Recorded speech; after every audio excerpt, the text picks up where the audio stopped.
여러분 잘 지내셨어요? 오늘도 여전히 또 수요일이 돌아왔습니다. 주일 예배는 6월 7일에 우리가 대면 예배로 전환하기로 했고, 또 이미 금요 기도회 또 그리고 토요 새벽 기도는 현장 예배로 지금 하고 있는데, 이 수요 여성 예배하고 주일 예배는 같이 묶어서 우리가 같이 시기를 조절하는 중에 있습니다. 그래서 6월 7일 날 대면 예배 주일 날 시작하게 되면 6월 10일이 되겠죠. 수요일 날 아마 첫 번째로 대면 예배 수요 예배가 시작될 것 같습니다. 그동안 여러분 건강하게 잘 지내시기 바라고요. 오늘도 우리가 말씀을 통해서 하나님 우리에게 각자에게 주시는 교훈을 받고 우리가 좀 기도하는 시간 갖도록 하겠습니다. 오늘도 여전히 우리 믿음의 조상 아브라함은 연약한 모습을 보여주고 있습니다. 어쩌면 남자답지 못하다 이런 생각까지 들 정도의 행동을 하고 있습니다. 그리고 이런 일은 첫 번째가 아니라 애굽에서도 한번 이런 일이 있었습니다. 그때 사실 아브라함은 재미를 봤죠. 어떻게 보면 나올 때 많은 그 보상금을 받아갖고 나오지 않았습니까? 그런데 두 번째 또 이런 일이 있어요. 그리고 이 일이 있기 전에는 사실은 용감했었습니다. 조카 롯이 사로잡혀 갔을 때 동맹한 연합군을 데리고 야밤에 기습 작전을 펼쳐가지고 롯을 구해왔던 이런 사건도 있었거든요. 그러니까 어떻게 보면 아브라함은 그렇게 비겁한 사람은 아닌 것 같은데, 용감한 사람인 것 같은데, 오늘 보여주는 모습은 또 굉장히 연약한 남자의 모습을 보여주고 있습니다.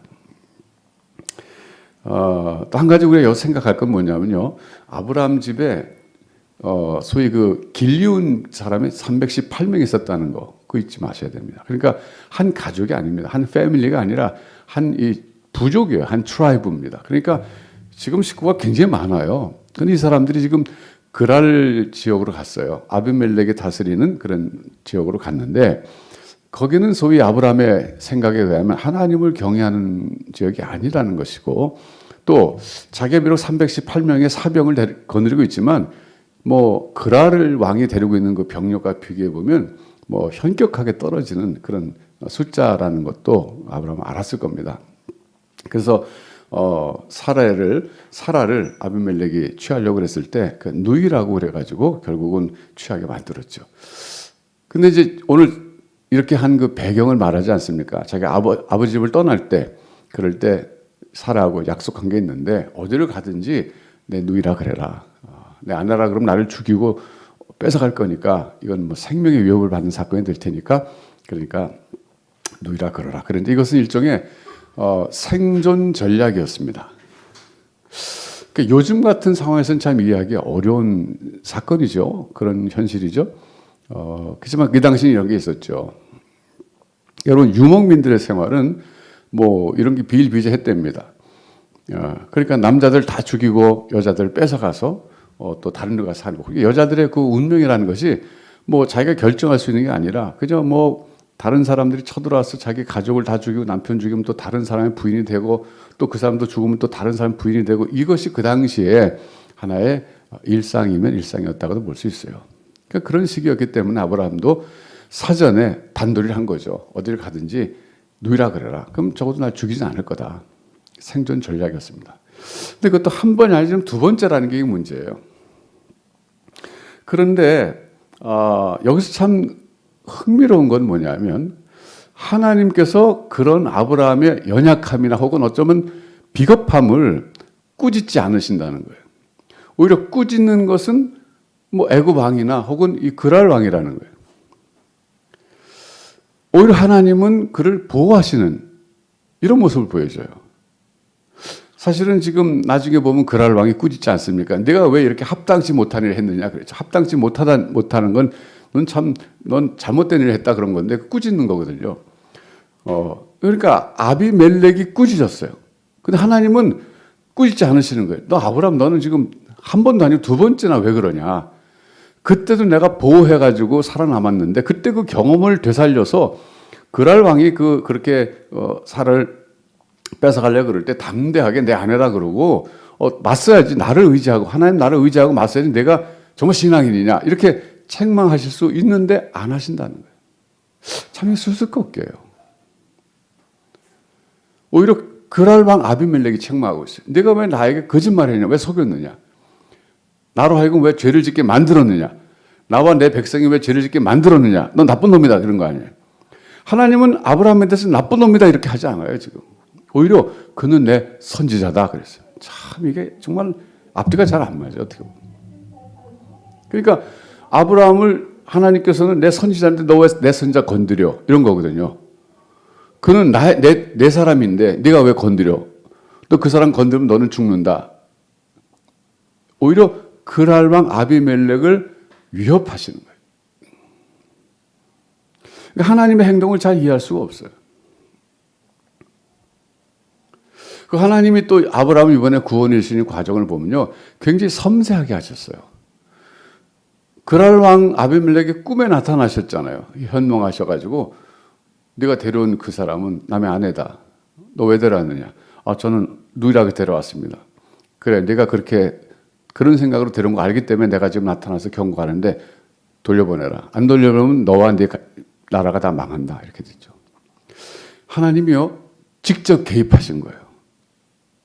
어떻게 보면 좀 거꾸로 그랄로 가기 전에 아브라함에게 나타나셔갖고 꿈속에 나타나시든지 어떻게 나타나셔서 내가 이제 그랄로 갈 건데 가려고 하는데 그래 가라. 그런데 가면 또 사라를 누이라 그러지 말아라.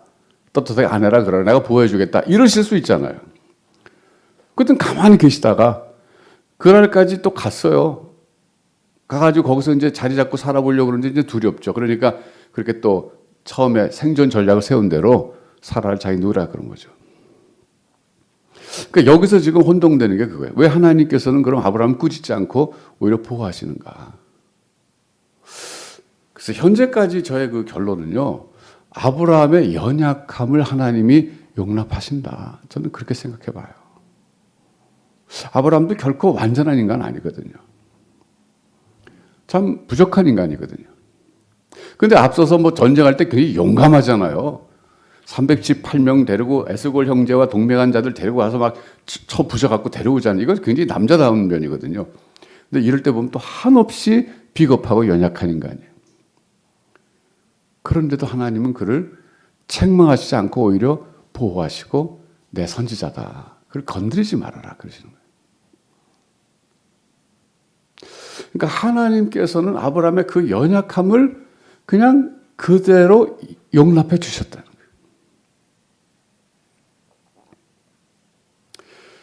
이게 사랑입니다. 하나님이 아브라함을 사랑하신다는 것이 이럴 때는요, 그 연약함을 그대로 용납해 주시는 것으로 나타났어요.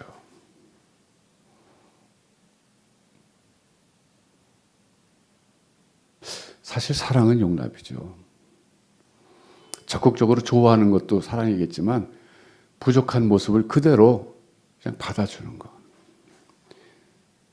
이게 더 큰 감동적인 사랑일 수 있죠. 아브라함은 이 사건을 통해서 하나님 앞에 굉장히 죄송하다고 느끼면서 더 하나님을 사랑하고 의지하게 됐을 겁니다. 자기가 얼마나 부족하고 부끄럽겠어요. 한 번도 아니고 두 번이잖아요. 근데도 하나님은 자기를 꾸짖지 않고 오히려 아비멜렉을 꾸짖으시고 자기를 오히려 높여주시잖아요. 마지막에 그가 선지자니까 기도한 결과로, 기도의 응답으로 태문을 열어주셨다 그러잖아요. 이렇게 부족한데도 하나님이 자기를 용납하시고 자기의 권위를 세워주실 때 아브라함이 얼마나 하나님 앞에서 감격했겠어요. 그러니까 이런 과정을 통해서 아브라함도 하나님을 알아가는 것이고 하나님과 점점 깊이 있는 그런 교제 속으로 들어간 겁니다. 결국 우리도 인생을 살면서 하나님의 이런 섬세한 인도를 경험할 때 하나님을 더욱더 사랑하게 되죠. 그리고 하나님과 더 깊은 교제 속으로 들어가게 됩니다. 그리고 하나님이 나를 용납하셨다는 그 사실 때문에 담대하게 됩니다. 그렇다고 부족함을 마음껏 발휘한다 그런 건 아니죠. 내가 부족해도 하나님은 나를 용납해 주신다. 아브라함을 용납해 주시고 선지자로 세워주시고 권위를 세워주신 것처럼 그렇게 하신다.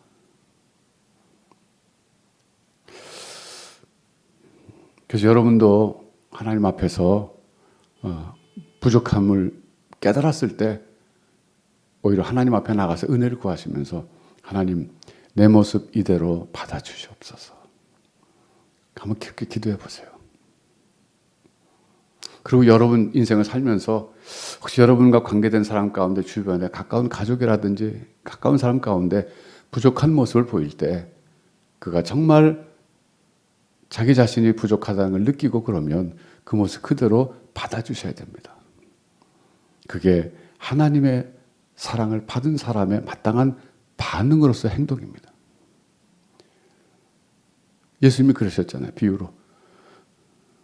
요즘으로 말하면 돈 한 1억쯤 빚진 사람이 주인에게 사정사정해서 그래 나중에 갚아라. 그리고 돌아가다가 자기한테 100만 원 빌린 사람 멱살을 붙잡고 빨리 내놔라. 이랬을 때 이거 악하다 그러지 않았습니까?